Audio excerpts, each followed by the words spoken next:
Good morning, our viewers, and welcome to The Other Perspective, a show where we interrogate the thing behind the thing that is the thing. The Other Perspective is brought to you by Alliance for Finance Monitoring, ACFIN, and my name is Elizabeth Karunji. I will be your host for today. Before we get into today's discussion, I would like to make a quick reminder to all our viewers to subscribe and like our YouTube channel and all ACFIN social media platforms on Facebook, Twitter, and LinkedIn. On today's episode, we are going to be looking at the hits and misses of the Electoral Commission report on the 2021 general elections.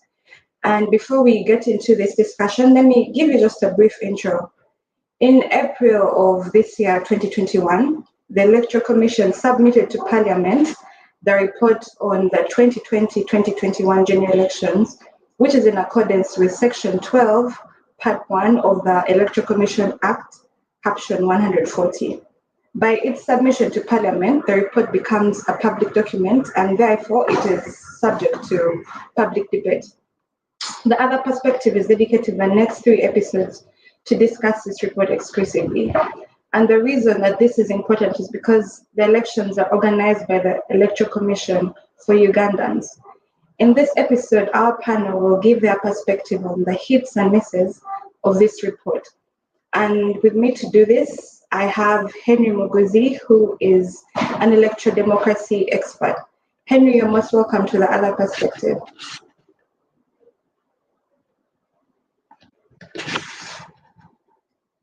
Henry, you seem to be muted. Yeah, you're right. I think I was muted. So it's a pleasure and honor for me to be here. Thank you. And of course, to also interact with my other colleagues. We also have Priska Wanyenya. Priska is a usual panelist on The Other Perspective. She is a parliamentary journalist. And Priska, you're most welcome to the show. Thank you, Lisa. Good morning to our viewers and listeners. And lastly, we do have Felix Kafuma, who is a political finance expert. Felix, we're so glad to have you on the show. Thank you so much. And good morning to all our dear viewers and listeners. All right, so let's get straight to it. And I'll begin with you, Felix.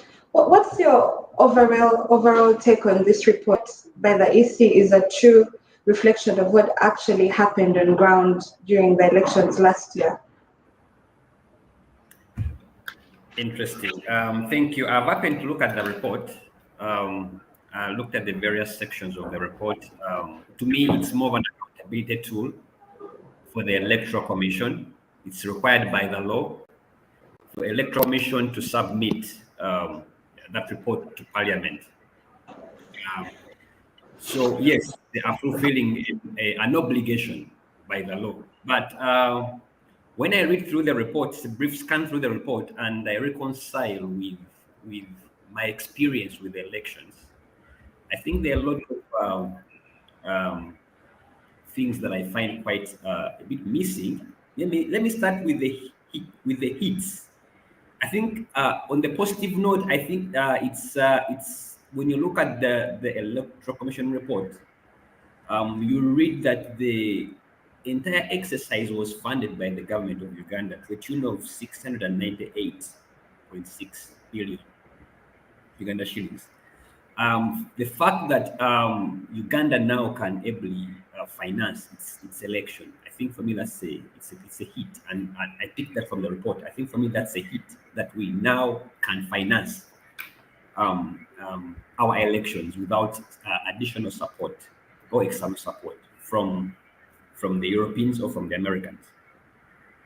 But the misses that are quite glaring in that report, but also reconciling with my experiences as someone who did participate as an observer, is that you will all agree with me that the report falls short a bit of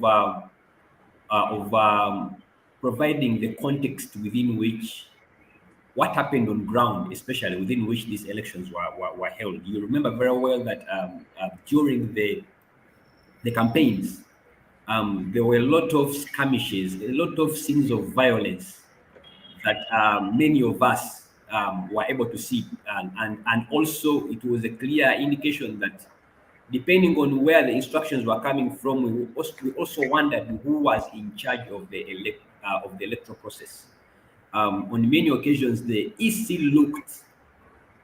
looked not in charge, but also equally asking for the same answers citizens were looking for. You remember when they were nominating the FEC candidate who went barefooted, the response and behavior of EC, those are things that don't necessarily are not necessarily reflected in the report, but we know that happened. The report paints more of a rosy picture, accounting for the monies and the time EC undertook to conduct that exercise. But the real things that happened that define the elections we had in 2021 do not necessarily come through the report. On each day, there were challenges around the verification machines. There were issues around, in some areas, materials arriving late. There were cases of some people not being whose details, voter details, were not on the register. So all those cases were there, and they're documented by observers, and also the record of those who were long-term observers seems to be conceptually missing from the report. So there are things that don't necessarily reflect in the report, but happened on ground that I would have loved somehow EC to talk about in the report. For me, the number of misses from the perspective of experience that the report does not necessarily reflect than the hits. Thank you, Felix. And I'll come to you, Henry. Felix seems to think that the report had more misses than the hits. Do you share the same thoughts? And after looking at the report, do you think it was really a true picture of what happened last year during the elections?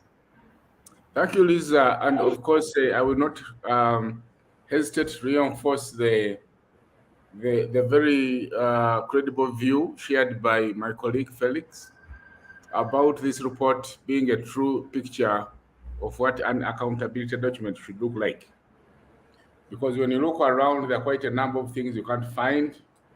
For starters, we know that the electoral process was captured by security and the military institutions.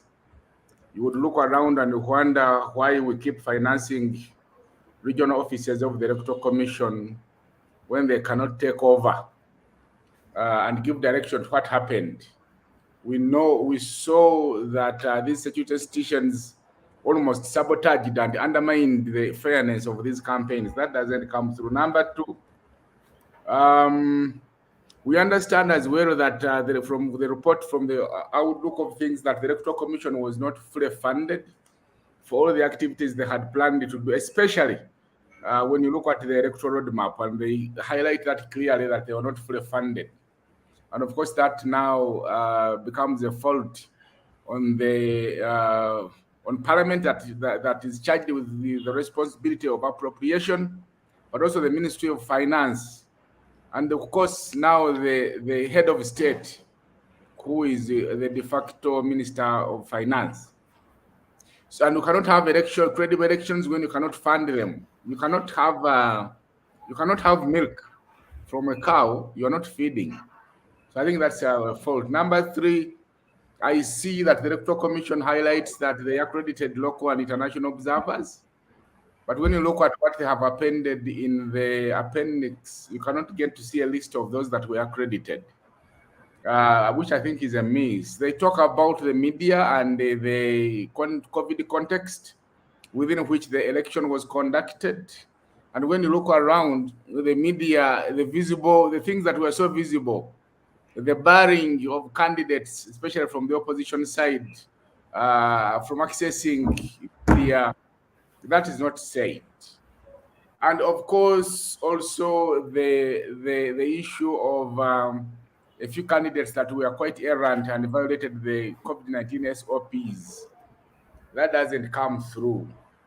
But overall, I think it gives some good statistics for some of us that want to make analysis of what the situation was from the point of view of the Electoral Commission. then we are able to, we have a starting point. And to that extent, I think they did a good job, because we have a document to start from and interrogate it in depth. And I also like the way you stated that we should do, to give this report the justice it deserves. It's only fair that we dedicate the next 2 or 3 editions of the other perspective to discussing this report in depth. Back to you, Lisa. Thank you, Henry, for that submission. And Priska, I'm moving to you. As a journalist, we believe that you were able to see certain scenes from the election that other citizens, ordinary citizens, weren't able to. Do you, after taking a look at the report, do you think it was a true picture? Do you think the report is a true picture of what really happened during the elections last year? Thanks so much, Lisa. Speaking from a perspective of a journalist, and let me say as someone who reads, a reader, I must say it was painful for me to even proceed with reading the report, because when I opened the first chapter, the executive summary, and the very first paragraph, the justice was talking about how elections were peaceful. It was hard for me to proceed, but because I had the duty to read the report and kind of try to interpret it for the readers, it's what gave me the courage to perhaps go on, because I looked at the first paragraph of the chairperson saying they have delivered the first peaceful elections after Uganda went into multi-party politics. And I viewed it as someone who was dismissive of what was taking place, because we all know how when Byabakama came to parliament, he kept on referring to elections being a process, a continuous process, not a one-day affair. And when I look at his report, he basically centered all his opinions on the election day. Everything that happens before elections or after did not matter to him. You see, when that is my understanding of this report, because and you look at, I even wondered why he even had to indicate the figure 2020 in his report, because he, as much as he indicated 2020, I think the 2020 was simply put there for him to lament about the money he didn't get from the executive, because he looked at the economical bit of the 2020. He didn't look at the social and the other issues that happened before the election day that was in January. So basically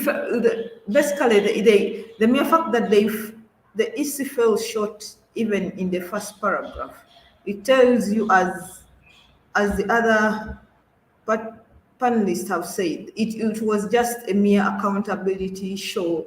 It's because one would think they were even put at gunpoint to make this report, because they were trying to simply fulfill a constitutional obligation. It's not something they wanted to, so they came up with a haphazard report anyway that would look at.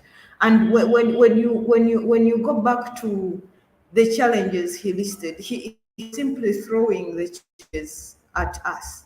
Then the recommendations. In one of the recommendations, he talks about the errant political candidates, as Henry had talked about, and in EC is calling for more powers to sanction these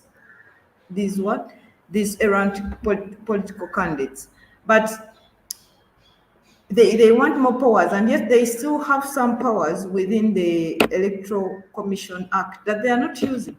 But here they are looking for more powers, because I do not believe that EC is hopeless and does not know what it can do in case any of the candidates go against the provisions in the Act and all the other laws. So basically, the EC, I do believe the judge would have done a better job than he did in this report. And I'm not so sure if Parliament is going to discuss it, the legal committee, but I look forward to that debate when that report comes up for scrutiny by Parliament. Thank you. There is one miss that I think I need to reinforce. Of course, Priska has touched it. It is the whole notion of what was the hallmark of the campaign process that preceded the 2021 general elections. Now, as she has rightly put it, that an election is not an event. The election is the process, is as good as the process that precedes it. When you look at the elections 2021, the most outstanding effect was the violence that may not have been witnessed anywhere else on the continent of Africa. The senseless shooting and killing of civilians on the streets of Kampala. The state has come up with a figure of 54, but we think it was more than 100. And the report of the Justice Byabakama Electoral Commission has not highlighted this. How? You could have missed out everything else, but lives matter here. In fact, that incident soiled, if there was going to be any grain of fairness, that killed everything. So that should have been challenge number one of the Electoral Commission. But what do?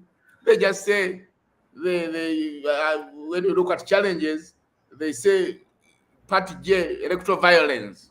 And they are saying there were isolated instances of violence. Are you kidding me, Justice Byabakama? These were isolated? People killed in cold blood? And these were isolated? So I don't understand what he means. Now, we also saw the battering and maiming, or maiming, if you will, of journalists. And then you say media coverage everything was fine. What's wrong with you? We have financed you as the commission to run effectively offices in regions. Actually, in every district, you have someone we pay tax for. This is where things happen. Even in Kampala, where the deaths took place, and you could not see the journalists that were being battered, shattered, beaten as if they were cattle. So I think the report misses out on many things, and history is going to judge Justice Byabakama's Electoral Commission harshly because of these omissions. And like you put it, Elizabeth, the election is not an election for the regime. It is not an election for the political parties or the other protagonists that participate in the campaign process. It is for the citizens. It is the citizens who were killed. It is the citizens who are fathering and mothering the journalists that were battered, shattered. You remember the UN thing? When the journalists had gone to cover the UN office when someone was delivering the petition, and they were maimed and caned as if they were caning children. These are serious abuses of human rights that underpinned the campaigning process, and therefore, because the campaigning process was not fair, there is no way he would have talked about a fair process. But these are serious misses. Back to you, Lisa. Thank you, Henry. Thank you, Priska, for those perspectives. And to keep you on, Henry, the report also highlights that 17 candidates went through unopposed for the parliamentary level. And keep in mind that all these candidates were from the NRM party. Should this be raising eyebrows? I think it just paints a picture of what kind of democracy we are having, what kind of system we are having. The truth must be told that we are having what you call a dominant party system where you have one party and the others are just escorts. And therefore, this party is able to fill the candidates when they can, how they can. This party has access to state coffers. They can raid state coffers and do what they want when they want. What we saw is that this party was able to use its very strong financial muscle to either buy out or stifle opposition in certain places. You would recall that for the case of the Minister of Finance, the very youthful competitor who was going to give him a bloody nose was promised appointment as the Deputy Executive Director of Uganda Investment Authority, and then he bowed out. The others were given money. You see, the kind of election, the kind of politics we have now been taken to is a politics of mercantilism, politics of commoditization. It's a politics of pay as you go, pay me I go, and therefore money mattered here, and therefore we want to argue here that money was used to make sure that those opposition candidates, and if I mean those candidates that ran unopposed, did achieve what they achieved. So we're not surprised that they belong to one party, because which other party? Because if not the dominant party, then where else would they have come from and enjoyed the very strong financial muscle to do what they did and achieve what they achieved? Back to you, Felix. I mean to you, Lisa. All right, thank you, Henry, for that. And Felix, this next question goes to you. 6 out of the 11 presidential candidates were independents. And for the parliamentary seats, out of the 2,045 candidates that were nominated, 1,045 of them were independents, which makes this 51%. This is very high. And what do you think explains this number of independent candidates, a growing number of independent candidates, and what does this scenario mean for multi-party democracy in Uganda?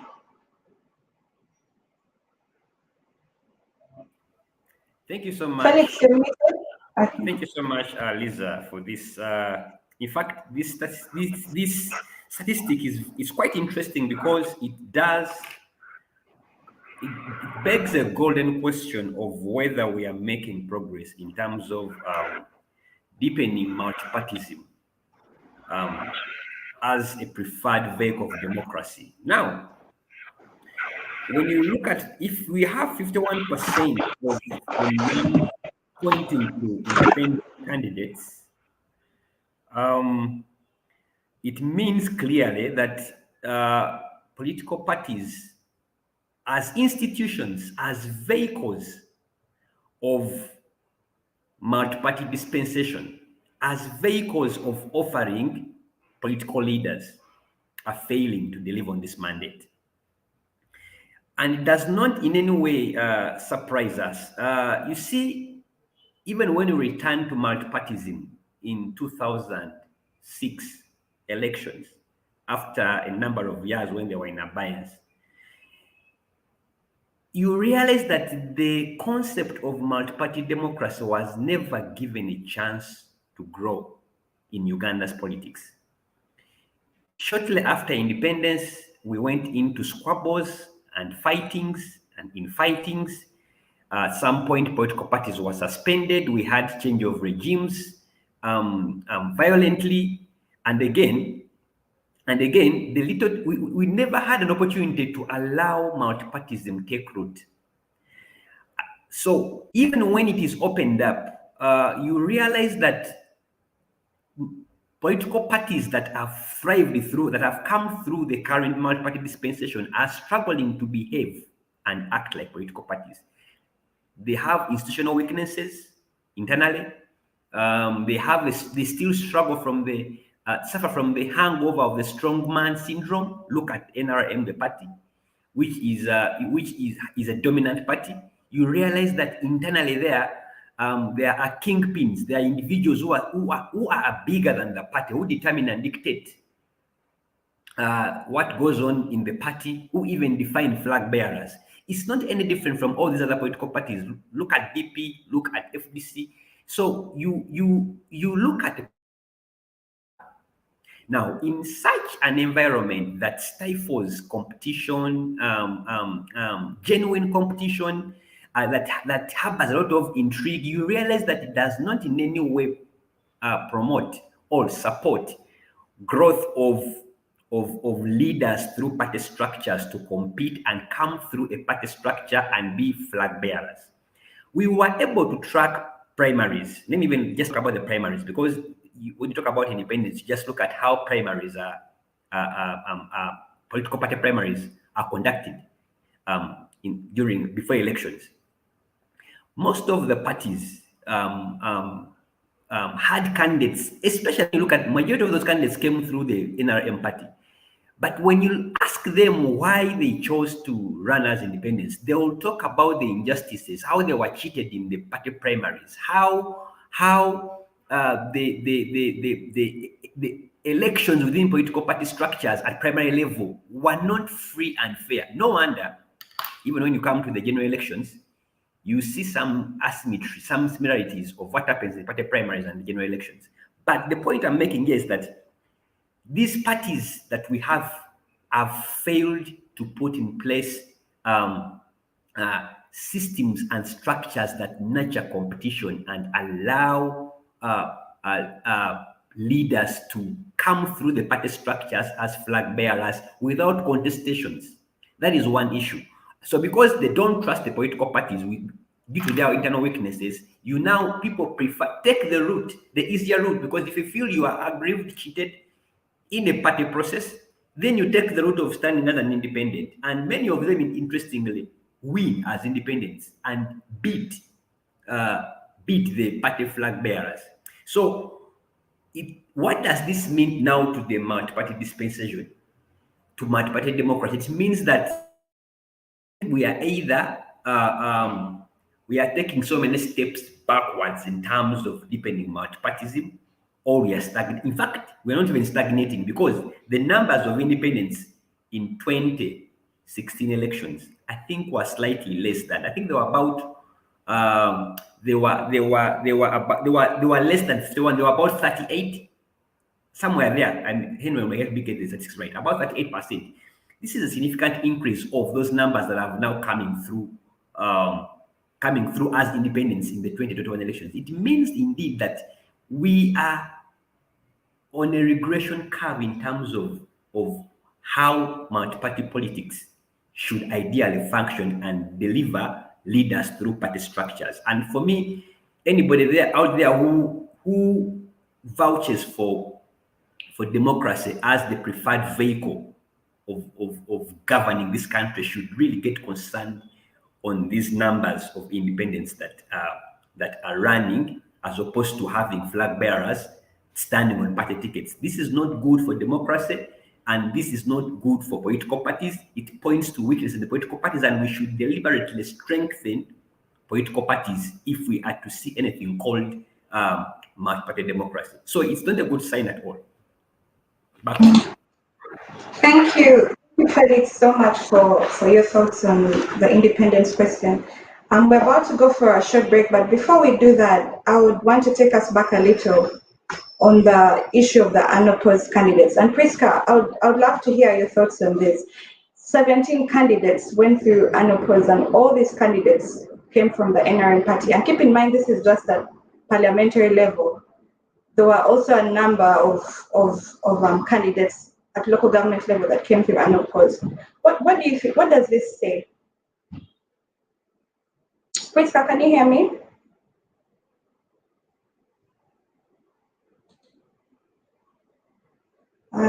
We seem to have lost Priska. We're going to go in for a short break, and we'll be back shortly.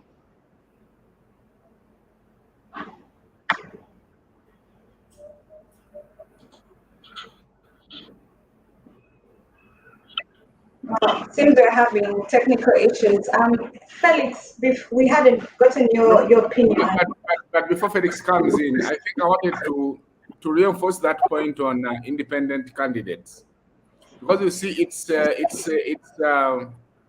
an indicator that we do not yet have anything called a multi-party democracy. Political parties are not working. Political parties are not here. And the reason why electoral politics in Uganda is so monetized and commercialized is because of this individual, independent candidate aspect factor. And until we have come up with a solution to the independent candidate factor, we are likely to continue slipping backwards. Because democracy in Uganda today has not only stagnated, but it is regressing. And the reason it is regressing is because of the aspect of allowing individuals to stand as in their own right.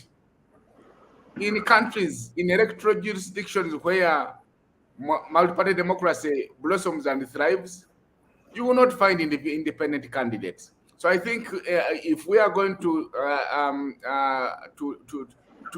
establish political hygiene in our systems and sanitize our politics, we need to address the issue of independent candidates. All of them have to go back to the political parties and make political parties stronger, because it is political parties that can nurture leaders.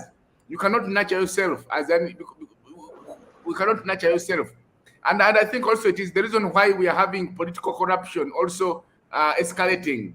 Because when someone stands as an independent candidate, then they are financing their own campaign. Then it becomes like a personal investment. And then when they get into offices of power, then they are able to recoup this money, engaging in all sorts of illicit maneuvers. This has to be checked and has to be stopped, and it has to be rethought in order for us to have a democracy. Back to you, Lisa. Thank you so much, Henry, for your thoughts on that. We seem to have lost Priska, but we'll get to hear from her when we return from this short break.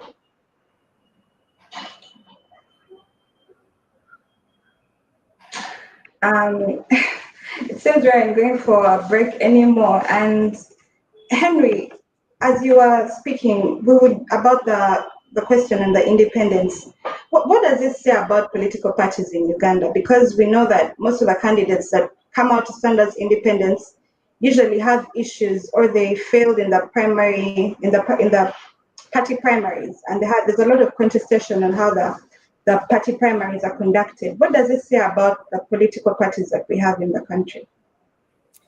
In my view, it is an indictment on the relevance of political parties in Uganda. It is an indictment on the capabilities of people who lead political parties in Uganda. It is a statement of what kind of political parties we have, which is why when you look at them closely, you discover that we do not have things you can call political parties in the true sense of the word. All we have here are political vessels that are being used by different individuals to rise to power, to access political office. These are what they are. Because political parties that did not practice democracy, how can they be participating in the democratic process? Because can you practice what you don't have? Political parties that are not transparent, we have a situation where political parties have been benefiting from public funding, and you don't know how they utilize this money. Okay? All we know is that this money, the moment it arrives in arrears, but also it is treated as some form of cash bonanza. And then they do what they want when they want on taxpayers' money. How can such a political party not receive a vote of no confidence by some of its members who choose to go and stand as independent? So, and how can you have political leaders who are not knowledgeable about leading?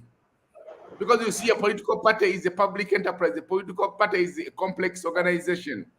It is not the kind of organization you lead by waking up every day and keeping the same knowledge you had 10 years ago. You must keep refreshing your knowledge as leaders. Have you had them go for refresher courses? They haven't. They're just there occupying space. And therefore, I think it's a wake-up call for all of us Ugandans, those that belong to political parties, to make sure that some form of professionalism and sanity prevails, but also for the leaders of political parties to understand that the members of these very political parties have cast a vote of no confidence in them, and therefore bringing into question their relevance. It's about time they woke up and started fighting for their relevance, because we stand a situation where we are not going to need these political parties anymore in the future because they have rendered themselves as such. Back to you, Lisa. Thank you, Henry, for that. And Priska, I see you back on. I hope you can hear me now. Yes, I can. Yeah, sorry that you had technical issues. It's good to have you back on. So before you got off, we were talking about the independent candidates. We saw that 6 out of the presidential candidates that stood were, out of the 11 candidates that stood for president, 6 were independents, and then 1,045 out of the 2,045 that stood for parliamentary seats were also independents. What do you have to say about this? What does this mean for multi-party democracy in Uganda? Thanks, Lisa. I tend to argue that Ugandans have reached a point whereby they are tired, they're exhausted of the political environment. Most of them are more interested in regime change, and they would fall for anyone that they think has the capability to deliver that to their doorsteps if it can. And when you witness the trend on, most times when you follow social media, and usually we've seen this, the people who are critics of Chagulani, most of their argument is he falls short on ideology, and they camp on Chagulani's side, tend to fire back and ask, okay, we have fallen short of ideology. The ruling party has the most intelligent people and professors, and have brought up all these ideologies for you. Where have these ideologies taken us? And usually their argument is Ugandans are no longer don't eat ideology. They want service delivery. So it is like the political parties are no longer attractive to Ugandans, and it's something that they need to go back and work on as political parties, because back in the day you used to have very strong groups like the Young Democrats at Makerere, but that was an avenue for the DP to groom its leaders, because when you see the current leaders who were aligned to DP, most of them came through. And even FDC had a strong youth wing that used to train those political leaders. And even right now, when you see some of those political parties, Henry talked about the issue of refresher courses. When you look at the breed of MPs who came from FDC, you would see a breed of people who received some training in leadership, how they present their views, and it's different from the current breed, because they do. And the times when the NRM is meeting the caucus, they are either taking a decision on something. The only time they are going to Chankwazi is after elections. So there is that bridge on what? On training. But the political parties have a huge task to make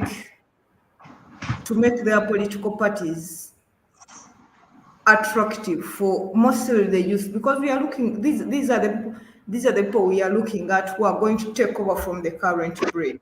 And already some of the people who are in these political parties, who are holding positions, they are also selfish and greedy in the way that they want to hold on to power. They do not want to be taken over by the young turks.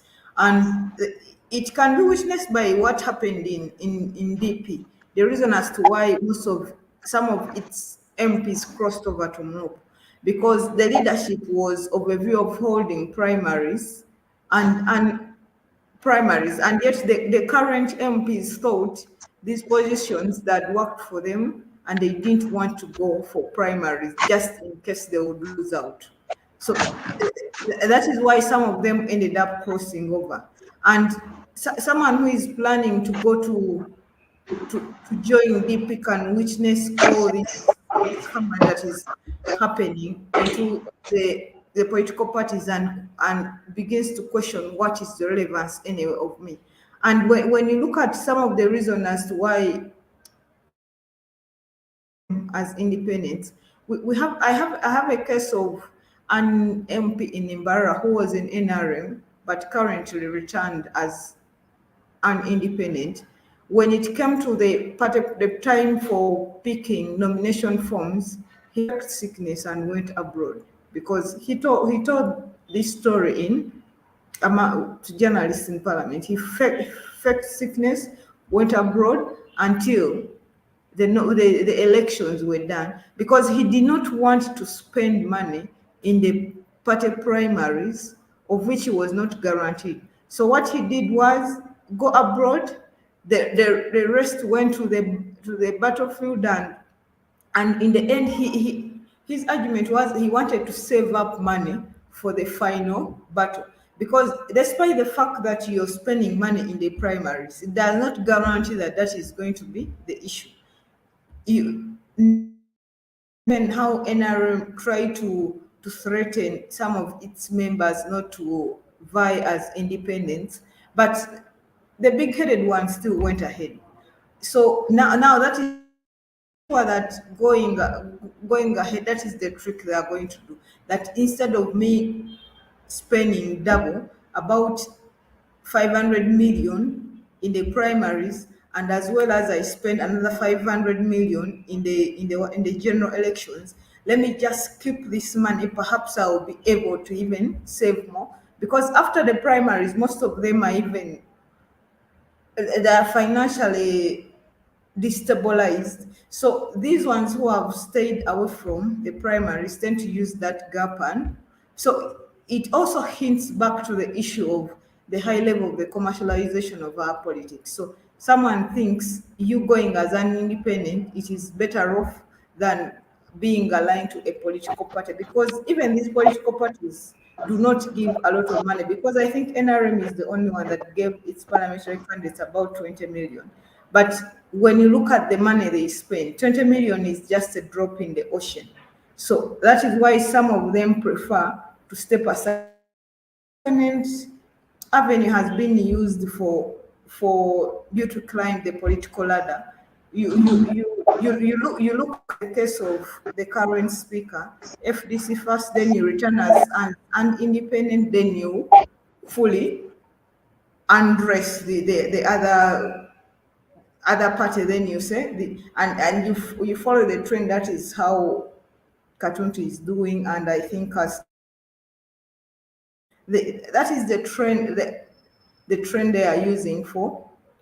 So it is like a bargaining chip. Just in case the other side does not count, you can fall back to the independent side. Yeah, Priska, you talk about the commercialization of politics, and that also brings me back to the same issue of unopposed candidates. We have had those scenarios where candidates, because they don't want to go through the whole election, pay out their rivals to step down, so they end up going through unopposed. As a journalist, did you get to hear any of these cases? Did you get to hear any of these circumstances? Of course, the first circumstance that we got to hear of was the one for the Minister of Finance. And when he came to swearing, when we asked him that question, he told us that we should go and ask the president who appointed his rival. He's not responsible for the appointment. And yesterday when I was reading this report, and I came across names of some of the people who ran as unopposed. I think the lady of Madiokolo, Joan, I talked to her, and she Of course, she denied the allegations of bribing her counterparts, but she said she blamed it on her rivals not being ignorant of the requirements of the Electoral Commission, citing issues of like signing the deed poll that the women who have taken on the names. That is the example she cited. And I think I also tried to get in touch with the Deputy Attorney General. There were reports that he paid off his opponent about 200 million, but he didn't get back to me. The same case was with Javida. So it made me realize that it is a sensitive topic that some of them don't want to discuss. But what I understand is that it's a trend that some of them are going to try to follow, because I know of one powerful woman MP who was, and reports are like she went as far as having a contact in UNEB to get out the pass slip of her opponent. So when the opponent went to present the examination pass slip, they told her it is a fake. So by the time, and she was taken to jail. By the time the EC reconciled the issue with UNEP, the 2 days of nomination had elapsed. So it was this one trick that the opponent used. So you imagine somebody having powers, and you're still an MP. You're having powers to even go and tamper with something as sensitive as an academic document, because academic documents are our lifeline, literally, for most of us. But UNEB always keeps a copy. But if someone can buy off UNEB to pick even a copy, it tells you of what awaits us, because we are going to see some of these nasty scenarios coming up, the kidnaps and everything. So I'm going to have to cut you short. It's almost time, and we still have some issues that we haven't touched on. So, Felix, according to the E.C report, all elective positions exhibited an increase in the number of nominated candidates compared to the 2016 elections. We had an increase in the presidential slot. In 2016, we had 8, and this time around, we had 11 nominated candidates. For parliamentary, we had 54% for the 2021 elections, and in 2016, it was an increase from 39,000 to 89,000, which is quite high. What do you think explains the growing interest of Ugandans in political participation? Thank you so much for that question. I think I would also at some point make up the statistics of those who are trying to join politics. I think the reason is one, to date, the most rewarding profession, if I may call it a profession, the most rewarding job is being a politician in Uganda. And because it is very rewarding, so it is attracting very many interests from across in the different positions. You see, it's only in Uganda, probably also in Africa, where politicians live larger than life, where politicians are taken care of by taxpayers, and the people who are paying their tax, who are paying the taxes to keep them in office, are impoverished. If you want, there are very many benefits if you're a politician or if you end up in politics, direct and indirect. For example, apart from the fat paycheck, you also have opportunities to make deals. You have immunity, you have connections, you open doors. So anybody who has some money will look at politics as one way of either growing your money, your wealth, or look at politics as an opportunity to make money, or use politics as a window to amass wealth. Henry, before you went off, talked about political corruption. The reason why political corruption is flourishing in Uganda is because of the fact that politics fuels corruption. Politics catalyzes corruption.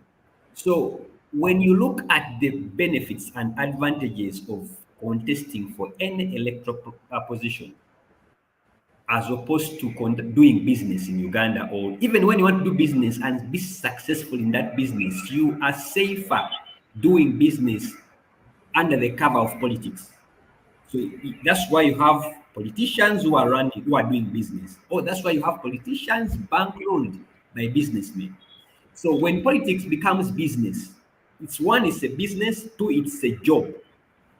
So if it's a business and it's a job, then it is rewarding. That will automatically push the interest of anybody who wants to contest. And those numbers are going to grow even in 2026.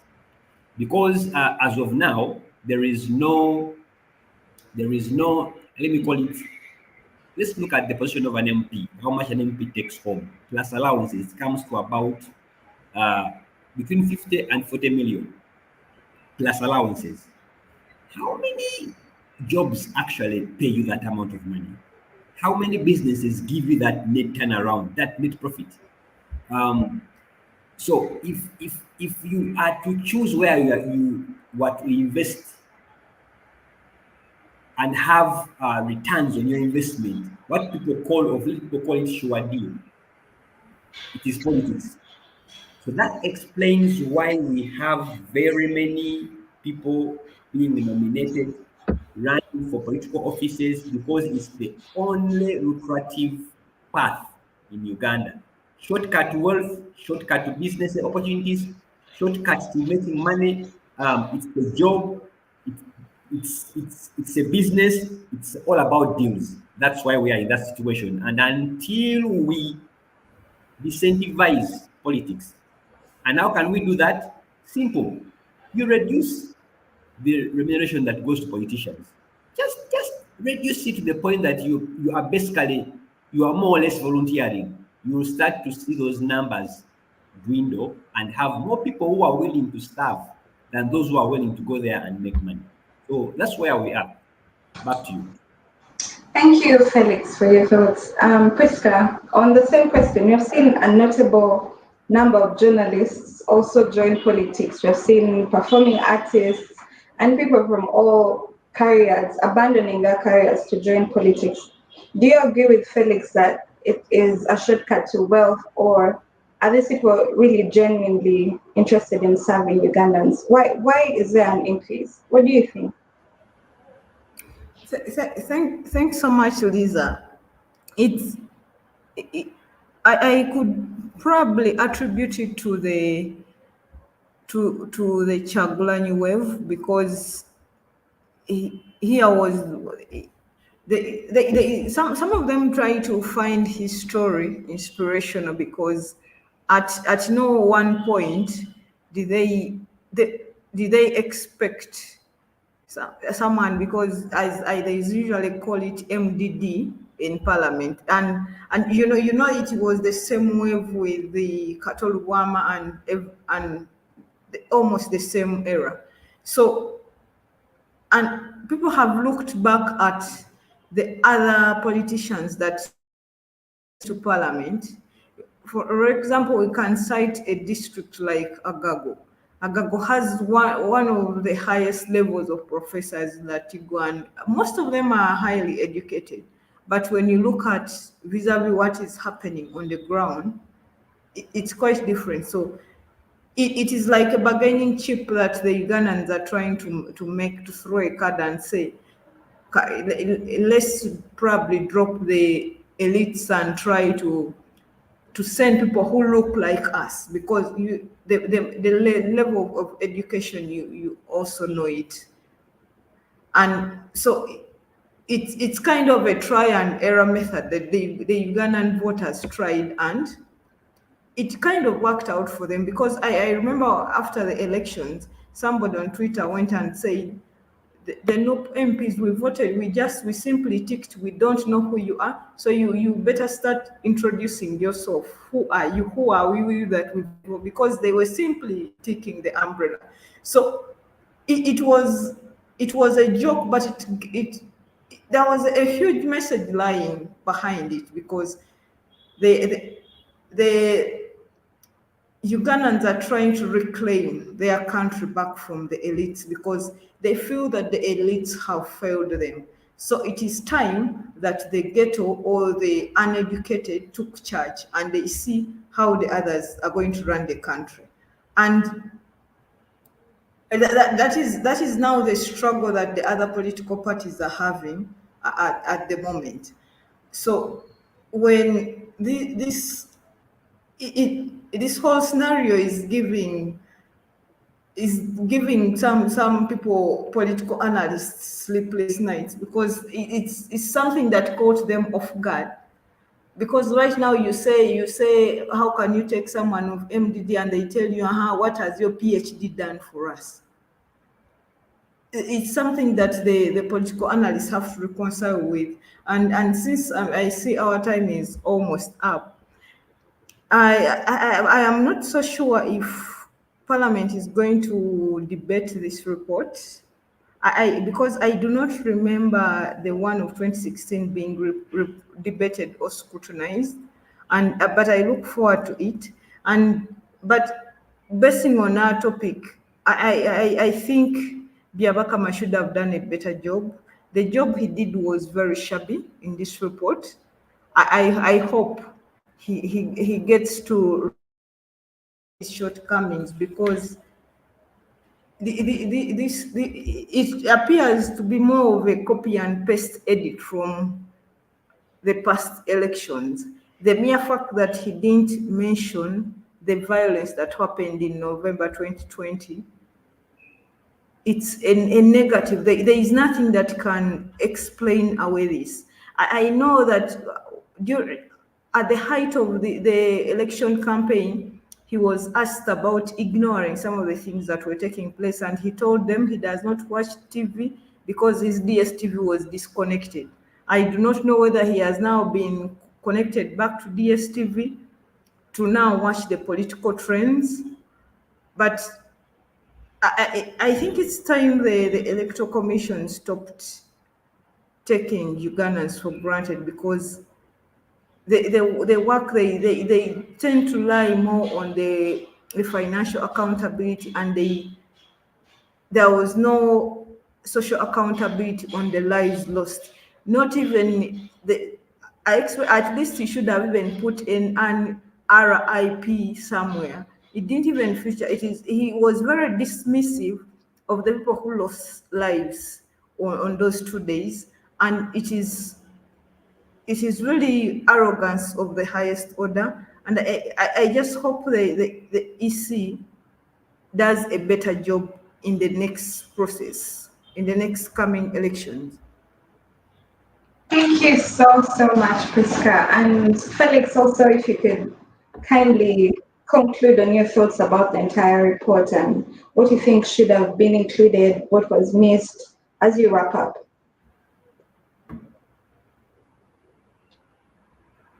Thank you so much, Lisa. My departing thoughts on the report don't differ so much from what Priska is saying. I think that report falls short on pointing out some of the key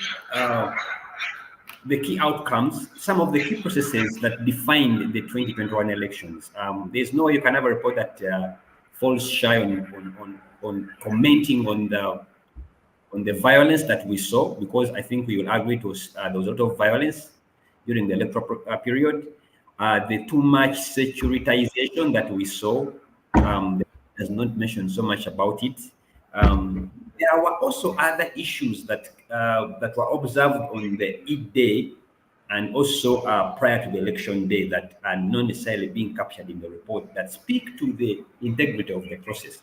In my simple observation of this report, for me, it's more of an accountability tool, and I think that's what EC was doing. And if you're accounting, then you have a template that guides on what you should put where. but also it further reinforces whether EC was in charge of the process for it to be comfortable to report on some of the things most of us we saw transpire during elections but are not captured in the report. And I think that's the big miss in this EC report, which I think is a disservice or is a disadvantage to anybody out there who is accessing this report or is reading this report. And I hope we can have this discussion in the next episode. Thank you. Thank you, Felix. Thank you, Priska. Thank you, Henry. And to all our viewers that tuned in today, it's been a great show. And when we return next Wednesday, we'll take an even closer look at the contents of this report because it belongs to us Ugandans. So keep safe and God bless you. See you next week, same time, same place.